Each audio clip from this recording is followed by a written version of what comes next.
J'ai adoré, c'est l'émotion, la musique. On a été enchantés. C'est le mot que j'allais dire. Une grande soirée placée sous le signe de la musique et du court-métrage. Mais le court-métrage n'est pas qu'un exercice de débutant. Avec un parrain de choix, le cinéaste Claude Lelouch. La plupart des metteurs en scène qui ensuite ont fait des grands films ont commencé par ces petits films. Sur la scène du théâtre André Malraux, les musiques et les images de ces films ont été réinterprétées par les élèves du conservatoire et certains de ces courts-métrages ont été diffusés. Vous avoir suivi. Comme ce petit film de 3 minutes très autobiographique, réalisé en 2007 pour le 60e anniversaire du Festival de Cannes. Et c'est ainsi que dans le ventre de ma mère, de février à octobre 1937, 3 fois par semaine, je fus bercé par les plus grands films d'avant-guerre. Alors écoutez, le prix du jury donc est à Béranger Thoin pour son film Guillaume le Désespéré. Un peu plus tôt dans la soirée, c'est presque étonné, voire gêné, que Béranger Thoin, fraîchement diplômé de l'école de cinéma Louis Lumière, a reçu le prix du jury pour son film de fin d'études, Guillaume le Désespéré. Merci, c'est très intimidant. Je suis très content. En fait, comme c'est un film un peu singulier, du coup, je suis assez content. Je suis très content que ça plaise. Singulier, ce court-métrage est réalisé uniquement à partir d'images d'archives. Celle de la guerre de 14-18, racontée à travers l'histoire du personnage de Guillaume Desroses. En 1914, quand l'archiduc François Ferdinand est assassiné, il est encore à Brest et termine son séminaire. Il a cessé de croire au boniment des curés et il s'ennuie vaguement comme tout jeune de son âge.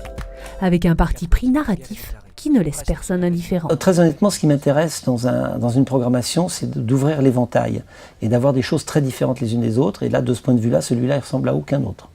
En dehors du fait qu'il ait réussi. J'ai pas trop apprécié les commentaires, moi. Pourquoi ? Ça m'a un peu... je sais pas, j'ai trouvé qu'il y avait une certaine agressivité dans ces commentaires, une certaine acidité. Les canons gémissent de façon ininterrompue comme le grondement de l'océan, la terre expire et les soldats tétanisés regardent avec effroi. Guillaume est aux premières loges. Il contemple avec admiration ces machines de guerre, ces engins de mort d'une violence inouïe, et cet avant-goût de combat le réjouit. J'ai eu l'idée parce que... un peu comme parce que moi j'aime beaucoup les films d'aventure, les films d'action, ou d'aventure plus que d'action. Et je suis très intéressé par les questions mémorielles. Donc voilà, c'était un peu une association de ces deux choses-là. Donc de réfléchir un peu sur les questions d'histoire, de comment toucher à ça, manipuler ça. Pour raconter son histoire, le jeune cinéaste a choisi d'utiliser un personnage principal fictif. C'est un relais pour le spectateur pour traverser toute la guerre et poursuivre toutes les aventures. Et il est assez inspiré, où il reprend beaucoup un peu des mythes d'écrivains voyageurs comme Apollinaire, Sandrard ou même Rimbaud, un peu plus loin. Et donc il y a une espèce de mythologie de l'écrivain aventurier qui m'intéressait assez en tant que modèle. Alors le prix du public est attribué à Béranger Thoin pour son film Guillaume Désespéré.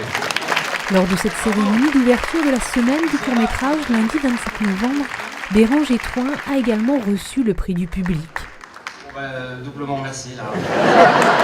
Prochaine étape pour le jeune cinéaste, se lancer dans la réalisation d'un deuxième court-métrage en se frottant cette fois-ci à l'étape du tournage avant de passer peut-être bientôt à la réalisation d'un long-métrage.